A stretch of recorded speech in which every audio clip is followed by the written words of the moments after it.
Okay, so you've waited this long, so now I'm going to give you what you all wanted. The review of Army of Two Devil's Cartel. Now for a little backstory to the whole series, if you've never played the first or the second one. Army of Two is a series where you play as Salem and Elliot, two mercenaries who work for the company, work for different companies. In the first game, you work for the company of two I think it's called. Well, whatever the first company is, Echo or something. And in the end, you end up killing that company because they're actually trying to kill you. The second one, you are in Shanghai doing missions, and there's a terrorist, and he ends up blowing the shit out of Shanghai, and you just gotta get him. It's a little more straightforward, like any other story in a video game. Now, this one, okay. Army of Two Devil Cartel also stars Salem and Elliot.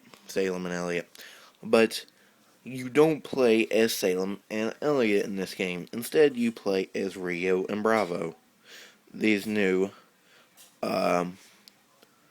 characters, Rio and Bravo.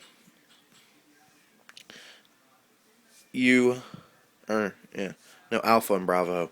Yeah, the names are kind of stupid.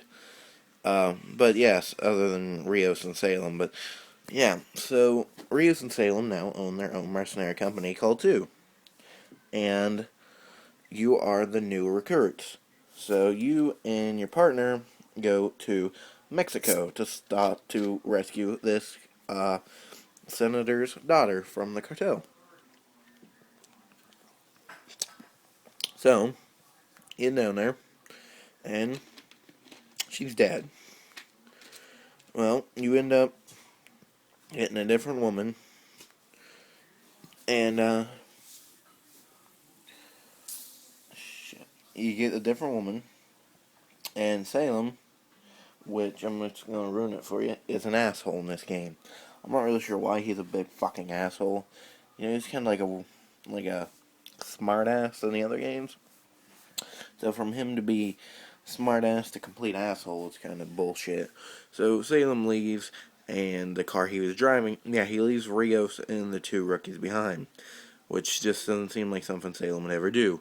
Well, his car crashes, and he dies in the car. So now, 2 years or so later, you are back in Mexico escorting the new mayor to, where he's going to make his speech about bringing the cartel to justice. The cartel attack your car, and then from there, it's pretty much you're trying to get this guy back. Well, it leads the way into you getting captured, and also the mayor getting captured. Well, there's a new mercenary work for the cartels called El Diablo. Now, you could have already figured this out without me saying one fucking word. And if you didn't, you're stupid, because as soon as I seen this guy, I knew what the fuck was going on, and I was like, oh, you fucking douchebags. El Diablo is Salem. Salem didn't die, he is now working for the cartel. Salem is a bad guy. Now, the rest of the game is pretty much straightforward action. The girl who you rescue a few years back, 5 years, comes back and helps you to destroy the cartel. Well, towards the end of the game, Salem meets Rios again, and Rios and Salem talk. Salem ends up killing the girl that you all rescued 5 years ago. He shoots her through the bottom mouth and out the head. Rios, calls him an asshole and tries to take him down. Salem shoots Rios. Shoot fucking Rios. And then it's your responsibility to take Rios down. And Rios gives you permission to kill Salem. Yeah. So after that, towards the end, you fight Salem, you beat him, and you don't kill him, you take him to jail. They took out most of the choices. Like in Shanghai, where you could pick how this character dies, or if he goes this way or that way, whatever. They took those out, which is fine. Those were fucking anything, really, anyway. So that's fine. Now, that was the story. That was my biggest problem with the game, because that is probably the most cliched bullshit I've ever heard. In fact, when Salem died, I knew he wasn't dead. I knew there had to be some bullshit they were going to pull with him turning into the bad guy, because you can't tell me the cartel's just going to be the enemy. No, they were going to go, because if this is the last game, they were going to pull out all their fucking cards. So, now, the story is the worst part in the game. Now, here's the thing. The action is what bumps the game up. That game has the most adrenaline pushing fucking action of any game I've ever played.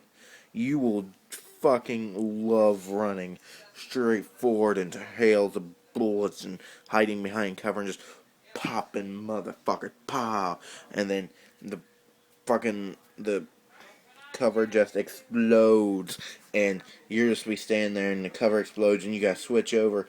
It feels like a really fucking in warfare, and it's really, really good. It is really good. So, now, that's pretty much all I got to say. There is less co-op actions nowadays. There is no more back-to-back, which, it kind of brings the game down, because those games are known mostly for their co-op. But, this one was a little less on the co-op and a little more on the action. So, the Army of Two, Devil's Cartel, is a 6 out of 10. I hate to say it, this game would have had an 8 out of 10 if it wouldn't have been for that piece of shit, fucking cliche, garbagey story. The second one was a 6 out of 10, just because it was fucking stupid, and Salem died at the end of that one if you chose to let him die. So the whole third game acted like second one didn't exist, even though they mentioned it. So they didn't go for the Salem dies obvious fucking thing at the end of the second one. They went for your other choice where Shanghai blew up. But yeah, so Army of Two Devil's Cartel, I wouldn't pay $60 for it. It's probably about 30 or 40 now. If you can get all three of them, go ahead and get the trilogy and play them all the way through. You won't be disappointed, but Army of Two is better to play with someone who, is living. Don't play it by yourself.